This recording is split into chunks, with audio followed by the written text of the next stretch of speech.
कई बार लोग कहते हैं, याद रखिए भागवत कथा कभी भी करें तो भागवत कथा की शोभा यात्रा होती है। क्या होती है?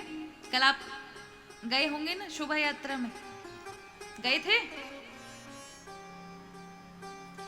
तो भागवत कथा सिर पे विद्यमान होती है। जिसके माथे पर श्रीमद् भागवत कथा विद्यमान हो गई, उसका अर्थ है उसके जीवन में भगवान श्री कृष्ण के चरण रख गए। वो यजमान परम भाग्यशाली हो जाता है जिसके जीवन के ऊपर जीवन में एक बार श्रीमद् भागवत कथा माथे पे धर जाए, यानी उसको भगवान ने संरक्षण दे दिया। और उस क्रमबद्ध शोभा यात्रा में जाने वाला प्रत्येक व्यक्ति उसका लाभान्वित होता है। शोभा यात्रा क्यों होती है? उसके दो कारण हैं। पहला कारण, जगह जगह विज्ञापन हो जाता है कि कथा होने वाली है, ये यज्ञ होने वाला है। ये तो हो गया आपका भौतिक कारण। और दूसरा कारण है, इस क्षेत्र के जितने भी देवी देवता हैं, क्षेत्रपाल हैं, आपके पितृदेव हैं, स्थान देव हैं, ग्राम देव हैं, प्रकृति है, ये सभी देव जो इस पूरे क्षेत्र को देते हैं, उन सबको भी हमें देना चाहिए। अगर नहीं देते तो ये प्रकृति अपना फल नहीं देती, फिर धीरे धीरे यहाँ की सब चीजें उन्नत नहीं हो पाएंगी, उन्नति नहीं कर पाएंगी। इसलिए आप रात दिन न जाने कितने कुछ हम अपराध जाने अनजाने में कर देते हैं। जब हम शोभा यात्रा करते हैं, परिक्रमा करते हैं, तो उस जगह पर जो हमने अपराध कर दिए वो तुरंत नष्ट हो जाते हैं परिक्रमा कर लेने मात्र से। और वहां के देवता, स्थान के देवता सभी प्रसन्न हो जाते हैं। और जो आप जल लेकर आते हो ना कलश में,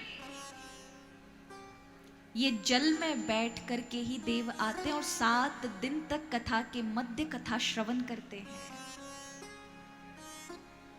आपको पता है, हमारे जितने भी देवी देवता हैं जो इस मृत्यु लोक के वासी, जो मृत्यु लोक के प्रत्येक प्रकृति से जुड़कर हमें कुछ दे रहे हैं, उन सबको हम सभी तर्पण जल में देते हैं। लेकिन जितने देवता हैं उन सबको हम अग्नि में देते हैं। जल को आप जब भी गिराओगे तो वो गुरुत्वाकर्षण पे ही गिरेगा। आप जैसे कहीं से भी गिराओ वो नीचे गिरता है। और अग्नि, अग्नि आप नीचे गिराओ तो क्या होगा? कहां जाएगी? ऊपर की ओर ही जाएगी। तो जितने भी इंद्र आदि, वायु देवता इत्यादि, वो सब अन्य अन्य लोकों के लिए हैं। इसलिए उन्हें अग्नि के द्वारा आहुति दी जाती है जिससे अन्य लोकों तक वहां पर पहुंचे। लेकिन जो हमारे देवी देवता, हमारे पूर्वज जो हमारी रक्षा संरक्षण करते हैं, क्षेत्रपाल हैं, स्थान देव हैं, ग्राम देवता हैं, वास्तु देव हैं, ये सभी हम जल के अंदर, अपने पितरों को भी हम जल के अंदर तर्पण करते हैं।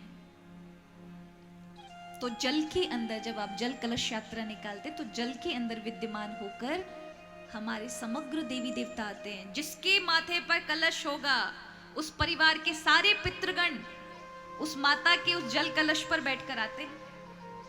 उनको कितना कुछ, अगर आपके जीवन में आप नहीं कथा करवा पाए कोई बात नहीं, लेकिन कलश यात्रा में तो अवश्य सम्मिलित होना चाहिए। और 7 दिन आपको कथा में श्रवण करना चाहिए। यदि यज्ञ की भी कलश यात्रा निकल रही है तो यज्ञ में प्रतिदिन आपको प्रदक्षिणा करनी चाहिए।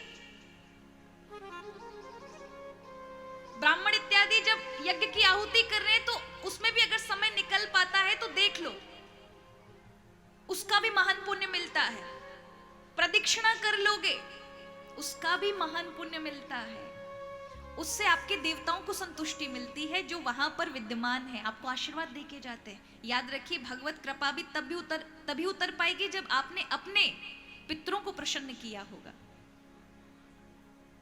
वो जब आपको ऐसा कार्य करते हुए देखते हैं तो प्रसन्न हो जाते हैं और कहते हैं, प्रभु हमारे भी इस वंश पे ऐसी कृपा करना। आज ये दूसरों के में सम्मिलित हो रहे हैं, कल इस लायक बने कि ये स्वतः ही ये सब ऐसे बड़े बड़े आयोजन करा सके, इनके जीवन में भी सत्कर्म हो सके, धर्म कर्म हो सके।